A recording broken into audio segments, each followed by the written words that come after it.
So today we're going to be making some home fried chicken, and this is how I did it. So of course we're going to start off with washing our hands because we always want to wash our hands before we cook anything, especially meat. So for me, I personally like to take the wing off. I just feel like it's unnecessary, but some people eat the wing. It's a little complicated at first, but the trick is find the groove and just chop it off. And then I like to clean my chicken with a lemon and a little bit of vinegar, let that soak for like 2 minutes, and then just rinse it off. Then these are the seasonings we're going to use. I'm going to be using some chicken bouillon, cornstarch, Montreal, chicken seasoning, garlic salt, onion powder, garlic powder, and smoked paprika, and a little bit of pepper.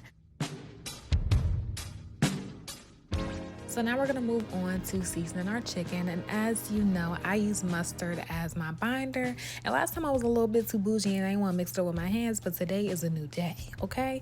Then we mix all of our seasonings because we want to make sure we season our chicken and our flour, because when we bite into that chicken, we want a burst of flavor. We don't just want to flavor the flour, okay? So we're gonna go ahead and mix that up again to make sure that it is well mixed. Now for the flour, we're actually going to just season our flour with the same exact seasoning and put in just a very small amount of cornstarch. Do not overdo it like me and put 2 tablespoons, and then my chicken came out a little crispier than wanted it to be, but it was okay.